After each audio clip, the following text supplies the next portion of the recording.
কিন্তু এই মাটিটো চন্দন পালৰ দাবী কৰিছে যদি ভুল, আৰু এই দাবী কৰাটো তেওঁৰ সম্পূৰ্ণৰূপে বেআইনী। আৰু তেওঁ কোকৰাঝাৰ টাউনত বিভিন্ন জাগাত দেখা যায় তেওঁ ইলিগেলি বহুত কামত কৰি আছে, সেইবিলাক আমাৰ দৃষ্টিগোচৰ হৈছে। তেওঁৰ গাড়ীবিলাকো কাৰণে আমি বজাৰত সোমাব নোৱাৰো, গাড়ীবিলাক যধে মধে ৰাখি দিয়ে। যোৱা 10/5/2025 তাৰিখত মই এটা বস্তু দেখা পালো যে ট্ৰাইবেল সংঘৰ কিছুমান বস্তু চুৰি হৈছিল বুলি ট্ৰাইবেল সংঘে এজাহাৰ দিয়া মৰ্মে যোৱা 10/5 তাৰিখত কোকৰাঝাৰৰ পুলিচ বিষয়া আৰু ট্ৰাইবেল সংঘৰ মানুহ তেওঁৰ অকুপাই কৰি ৰখা মাটিটোত, তেওঁৰ তত্ত্বাৱধানত ৰখা মাটিটো, তেওঁ বেদখল কৰা ৰখা মাটিটো বাউণ্ডাৰী দি তেওঁ তাত ইলিগেল মাল ৰিকভাৰী হৈছে। পুলিচে সেই মাল চিজ কৰি লৈ যোৱাৰ সময়ত আমি দেখিলো চন্দন পালৰ ঘৰৰ পৰা চুৰি সামগ্ৰী পুলিচে উদ্ধাৰ কৰিছে। সেইটো ভাল কথা। পুলিচে খবৰ পোৱা মাত্ৰ আহি তেওঁ বস্তুবিলাক তাত পাইছে আৰু চিজ কৰিছে। কিন্তু অলপ সময়ৰ পিছতে চন্দন পাল মিডিয়াৰ যুগত কিছুমান যুক্তিহীন ভিত্তিহীন কথা কৈছে যে কোনোবা এদিন মোৰ ঘৰত ৰাতিপুৱা 4টাত সন্তোষ তৰফদাৰৰ নামৰ মানুহজন আমাৰ ঘৰত আহি আমাক মাৰপিট কৰিছে। এইটো ভিত্তিহীন যুক্তিহীন, কেনেকৈ এইটো সম্ভৱ? মিছা বাতৰি, মিছা কথা এটা কৈ তেওঁৰ চুৰি সামগ্ৰী আৰু চুৰি কৰা বস্তু যে তেওঁৰ ঘৰৰ পৰা উদ্ধাৰ হৈছে, সেই কথাটো ডাইভাৰ্ট কৰিবৰ কাৰণে এনেকা যুক্তিহীন কথা তেওঁ মন্তব্য কৰিছে। আৰু এষাৰ কথা মই ক'ব বিচাৰিছো, তেওঁৰ বিভিন্ন জাগাৰ পৰা এফআৰ হৈছে মাৰপিট কৰাৰ ইতিমধ্যে। যেনেকা গৰুফালাত আজি যোৱা 4-5 মাহ মান আগতেও এটা পৰিয়ালত তেওঁৰ দোকানৰ কিবা টকা পইচা লেনদেন লৈ এই তেওঁৰ ঘৰত ৰাতি 11টা-12টা মানত গৈ তেওঁ পৰিয়ালৰ মানুহক মাৰপিট কৰিছিল। সেইটো গোসাইগাঁও নেকি কচুগাঁও থানাত এটা গোচৰো হৈছিল। আনকি এই ৰিচেণ্টলি এই তেওঁ যেটো অকুপাই কৰি মাটিটো ৰাখিছে তাতো এটা মাৰপিট হৈছে, আৰু লগে লগে পুলিচ বিষয়াসকল আহি দোষীসকলক পৰাস্ত কৰিছিলে আৰু কিছুমান পলাইছিলে। তেওঁলোকেও আইনগতভাৱে কিছুমান বেল ঠেল লৈ মুক্ত হৈছে। এতিয়াও তেওঁলোকৰ বিৰুদ্ধে কেছ চলি আছে মই জনামতে। আনকি এই চন্দন পাল লেণ্ড মাফিয়া, এইটো সঁচা কথা। তেওঁ মাটি লৈ দীৰ্ঘদিন ধৰি মানুহৰ লগত অন্যায়ভাৱে মানুহৰ মাটি বেদখল কৰা, মানুহক অত্যাচাৰ কৰা, মানুহক মাৰপিট কৰা, এইটো তেওঁ এটা অভ্যাসত পৰিণত হৈছে। মই এষাৰ কথা ক'ব বিচাৰিছো, তেওঁ আৰু এটা কথা কৈছে যে তেওঁৰ 35 বিঘা মাটি, তেওঁৰ 35 বিঘা মাটি চন্দন পালৰ যে হয় এইটো নহয়, তেওঁৰ কমপ্লিট পৰিয়ালৰ মাটি, এইটো মই জানো। আৰু 1965ত এইটো মাটি তেওঁলোকৰ এটা দলিল কৰিছে।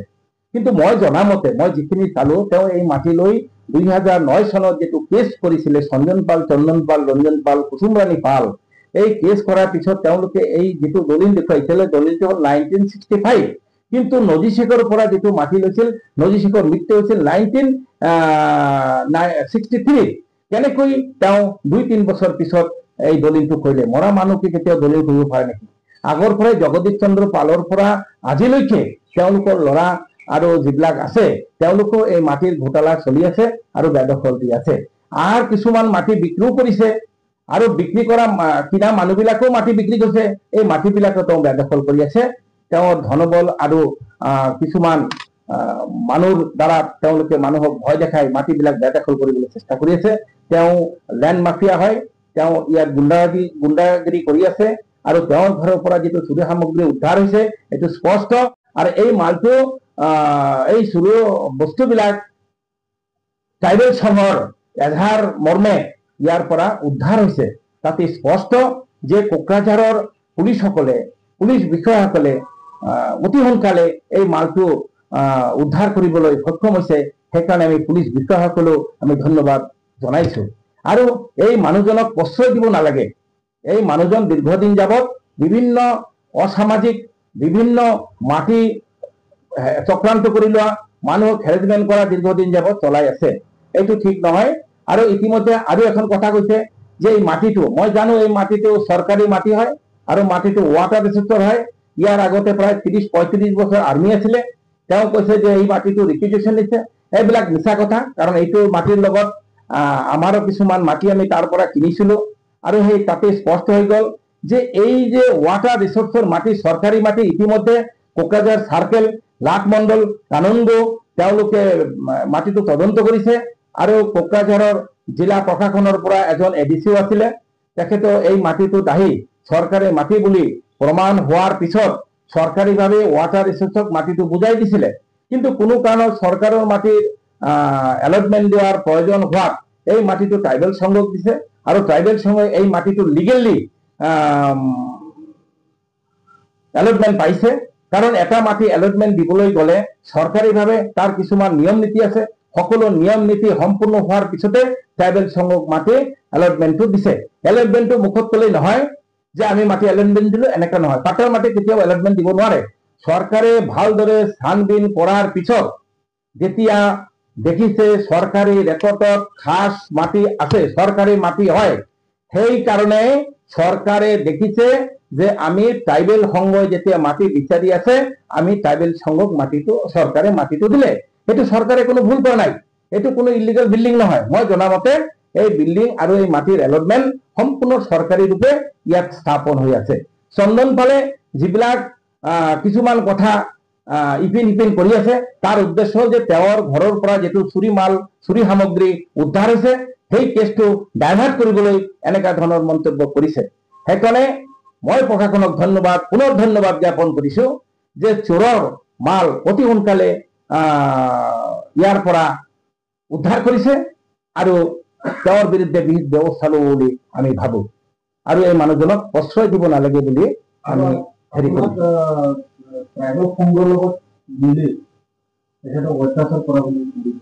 চব ট্ৰাইবেল সংঘ আমাৰ ইয়াৰে মানুহ হয়, প্ৰত্যেকৰ লগতে মোৰ চিনা জিনা আছে। যেনেকা প্ৰত্যেকটা সাংবাদিক বন্ধু ভাইসকলৰ লগত মোৰ এটা সুসম্পৰ্ক, কোকৰাঝাৰৰ প্ৰত্যেক নাগৰিকৰ লগত মোৰ এটা সুসম্পৰ্ক, সেই হিচাপত মোৰ লগত চিনা জনা কথা বতৰা হৈ থাকে। কিন্তু মই ট্ৰাইবেল সংঘৰ মানুহ নহয় আৰু ট্ৰাইবেল সংঘৰ লগত মই জড়িত নহয়। আৰু ট্ৰাইবেল মানুহৰ লগত, সকলো ট্ৰাইবেল মানুহৰ লগত যদি আমি এটা কথা পাতো, সেইকাৰণে যদি মোক ট্ৰাইবেল সংঘৰ মানুহ বুলি কৈছে বা ট্ৰাইবেল সংঘৰ লগত জড়িত থকা বুলি কৈছে, সেইটো চন্দন পালৰ ভুল ধাৰণা আৰু ভুল চিন্তা।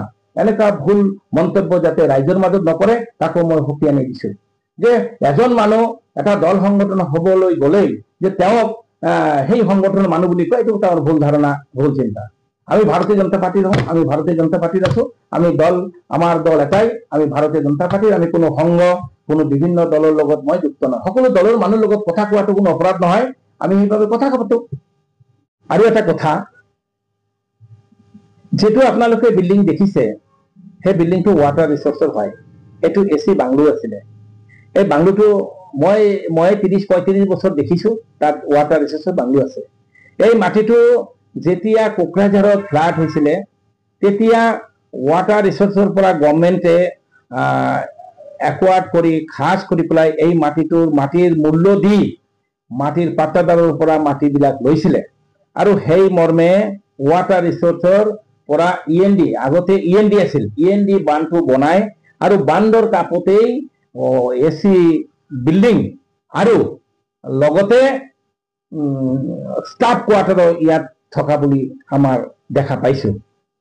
কিন্তু এই মাটিটো চন্দন পালৰ কেতিয়াও দাবী কৰা নাই আৰু দাবী কৰিছে যদি ভুল, আৰু এই দাবী কৰাটো তেওঁৰ সম্পূৰ্ণৰূপে বেআইনী। আৰু তেওঁ কোকৰাঝাৰ টাউনত বিভিন্ন জাগাত দেখা যায় তেওঁ ইলিগেলি বহুত কামত কৰি আছে, সেইবিলাক আমাৰ দৃষ্টিগোচৰ হৈছে। তেওঁৰ গাড়ীবিলাকো কাৰণে আমি বজাৰত সোমাব নোৱাৰো, গাড়ীবিলাক যধে মধে ৰাখি দিয়ে। আমাৰ ইয়াতো এখন মাটি, এটা প্লট তেওঁ অকুপাই কৰি ৰাখিছে, তাতেও গাড়ী ঠাড়ি ৰাখি জাম কৰে, ৰাইজৰ চলা ফিৰা কৰা অসুবিধা হয়। তো মই দেখিছো চন্দন ফালে বিভিন্ন জাগাত আৰু বিভিন্ন মানুহৰ লগত তেওঁ যে মাটি আৰু লৈ বেআইনী কৰি আছে, এইটো কষ্ট। আমগুৰিত এখন ৰাম মন্দিৰ, এইটো এটা বহু দিনৰ পৰা মই দেখিছো, মই সৰুৰ পৰা এই ৰাম মন্দিৰটো পাইছো। আৰু আমি দেখিছো এই ৰাম মন্দিৰত মাটিটো ফৰেষ্ট ল্যান্ড আছিলে, কিন্তু আদিবাসীসকলে তাতে আছিলে। যেতিয়া আদিবাসী বড় মানুহক এলটমেন্ট দিবলৈ ওলাইছে চৰকাৰে, সেই মৰ্মে আদিবাসীসকলে এলটমেন্ট পাব লাগে। কিন্তু ৰাম মন্দিৰৰ নামত 1 বিঘা মাটি তেওঁলোকে দিছিলে আদিবাসীসকলে, কিন্তু তাতেও সি গৈ 4 বিঘা মান মাটি নে অনুমান 4 বিঘা মান মাটি তেওঁ ৰাম মন্দিৰৰ নামত এলটমেন্ট কৰিছিলে। আৰু তেওঁৰ এইটো মূল উদ্দেশ্য আছিল তেওঁ এই মাটিটো ব্যৱহাৰ কৰিব বুলি এই আদিবাসী ভাইসকলক ঠগুৱাই এইটো এলটমেন্ট লৈছিল বুলি মই জানো। এইটো স্পষ্ট। এইটো লৈ আদিবাসীসকলে বিভিন্ন জাগাত আপত্তি জনাইছে। আৰু এনেকা অসামাজিক কামটো আমি প্ৰশ্ৰয় নিদিওঁ, ভাল নাপাওঁ। তেওঁ বিক্ৰী মাটিও তেওঁৰ নিজৰ বুলি দাবী কৰে আৰু কোৰ্ট কেছ কৰিবলৈ বাধ্য হয়। মই নিজেও তেওঁৰ পৰা মাটি লৈছিলো আৰু মই বাধ্য হৈছো, যেতিয়া মোৰ মাটিটো বেদখল কৰিছিলে মই কোৰ্ট কেছ কৰিবলৈ তেওঁৰ এগেইনষ্টত বাধ্য হৈছো। আৰু এনেকা বিভিন্ন তেওঁৰ এগেইনষ্টত কোকৰাঝাৰ থানাত অনুমান 15-20টা মান কেছ আছে বুলি আমি জানো। কাৰণ তেওঁৰ মাটি লৈ মাৰপিট কৰা এইবিলাক কেছ হৈ আছে, তেওঁ কোনো গুৰুত্বই নাই। আৰু প্ৰশাসনে যেনেকৈ অতি সোনকালে তেওঁৰ ঘৰৰ পৰা চুৰি সামগ্ৰী উদ্ধাৰ কৰিছে, মই আশা ৰাখো যে প্ৰশাসনে ইয়াৰ উচিত আৰু উপযুক্ত ব্যৱস্থা ল'ব বুলি মই আশা কৰোঁ।